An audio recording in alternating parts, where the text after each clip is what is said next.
Welcome to ప్రజా voice. గత 2 రోజుల నుంచి ఆర్టీసీ సమ్మె మనకు తెలిసిన విషయమే. ఇప్పుడు మనం మంచిర్యాల డిపోలో ఉన్నాము. ఇక్కడ ఉన్న సమ్మె వాతావరణం ఎలా ఉంది ఏంది అనేది మనం ఒకసారి క్షుణ్ణంగా పరిశీలించుదాం. 2 రోజుల నుంచి జరుగుతున్న సమ్మె ఇక్కడ కార్మికులందరూ ఐక్యతగా పాటిస్తున్నారు. కాకపోతే ప్రభుత్వం మాత్రం ప్రైవేట్ వ్యక్తులతోని వెహికల్స్ అన్నీ నడిపించాల్సిన పరిస్థితి వస్తుంది.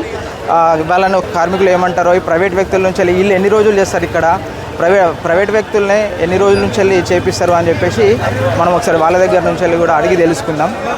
ప్రజెంట్ మంచిర్యాల జేఏసీ నాయకులతో మాట్లాడదాము. వాళ్ళు ఏమంటారు, వాళ్ళు ప్రథమంగా పెట్టిన డిమాండ్స్ ఏంటి, దాంట్లో ఎన్ని డిమాండ్స్ ప్రభుత్వం నెరవేరుస్తా అని చెప్పేసింది, లేకపోతే అసలు నెరవేర్చలేదా, ఇది ఇంకెంత దూరం వరకు వెళ్ళొచ్చు అనేది ఒకసారి మాట్లాడి తెలుసుకున్నాం. అన్న, మీరు డిమాండ్స్ ఎన్ని ప్రభుత్వం ముందు పెట్టిండ్రు, ఎన్ని తీస్తా అని చెప్పింది? మేము ప్రభుత్వంలో పెట్టిన డిమాండ్స్, మేము ఆ రోజు ఎలక్షన్స్ కన్నా ముందు ఏదైతే గవర్నమెంట్ హామీ ఇచ్చిందో ఏ డిమాండ్స్ పెడుతున్నాం. ఒకటి, ఆర్టీసీని గవర్నమెంట్లో విలీనం చేస్తాం.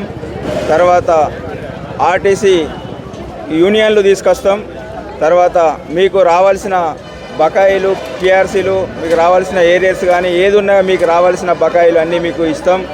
ఆర్టీసీ కార్మికులను కడుపులో పెట్టి సాదుకుంటామని ఆ రోజు డైలాగులు చెప్పడం జరిగింది. రేవంత్ రెడ్డి గారు కానీ, పొన్నం ప్రభాకర్ గారు కానీ, ఆ రోజు ఉత్తమ్ కుమార్ రెడ్డి గారు కానీ, ఇవన్నీ ఆ రోజు వాళ్ళు చెప్పిన డిమాండ్సే. మేము అయ్యే డిమాండ్స్, మాకు మీరు ఏదైతే మేనిఫెస్టోలో పెట్టినా అయ్యే డిమాండ్స్ ఇవాళ మాకు ఇవ్వండి. మీరు ఒక పక్క సమ్మె చేస్తున్నారు, కానీ ప్రైవేట్ వ్యక్తులతో బస్సులు నడిపిస్తారు. దీనికి మీరు ఏం చెప్పగలుగుతారు? మేము ఇవాళ అది ఎప్పుడైనా ఏ గవర్నమెంట్ ఉన్నా ఏదో ఒకటి మా సమ్మె విరమించేటాళ్ళు ఏదో ఒకటి చేయాలని మా బెదిరింపులకు మమ్మల్ని గురి చేస్తూ ఉంటారు. కానీ ఆర్టీసీ కార్మికుడు ఏ రోజు కూడా బెదరడు.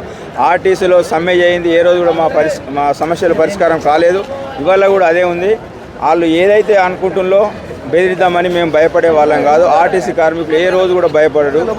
మంచిర్యాల జేఏసీ నుంచి వాళ్ళు చెప్పే ప్రధాన డిమాండ్లు, మేము కొత్త డిమాండ్స్ ఏం పెట్టలేదు, పాత ఎప్పుడైతే గవర్నమెంట్ ఫామ్ అయిన తర్వాత వాళ్ళు చెప్పిన డిమాండ్స్ని మేము అడుగుతున్నామని చెప్తున్నారు.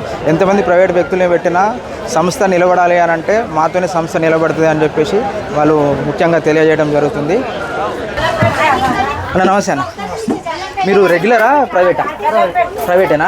అక్కడ రెగ్యులర్ వాళ్ళు వాళ్ళ డిమాండ్స్ కోసం అని అక్కడ ధర్నా చేస్తున్నారు కదా, మరి మీరు వచ్చి నడపడం ఇది కరెక్ట్ అని మీరు భావిస్తున్నారు? ఓకే, లేదు, మేము అడుగుతున్నాం. అక్కడ వాళ్ళు అంతగానో పోరాడుతున్నారు కదా వాళ్ళ డిమాండ్స్ కోసము, మీరు ఇప్పుడు ఇక్కడికి వచ్చి చేయడం కరెక్ట్? ఓకే, మీకు డైలీ ఎంత పే చేస్తున్నారు? ఇంకా చెప్పలేము, 1000 రూపాయలు చెప్తున్నారు, 800 చెప్తున్నారు, ఎంత ఇస్తారు ఏమో తెలియదు. పబ్లిక్ కోసం సాయం చేస్తున్నారు అంతే. ఇక్కడ కండక్టర్స్ ఎవరు ఉన్నారా, లేకపోతే ఫ్రీ టికెట్స్ అందరికి ఫ్రీ టికెట్స్? అందరికి ఫ్రీ టికెట్. ఈ బస్ కి వేరే బస్ లో సంబంధం మనకు తెలియదు. ఓకే, మీ పేరు అన్న? నా పేరు నసీర్. తీసుకో.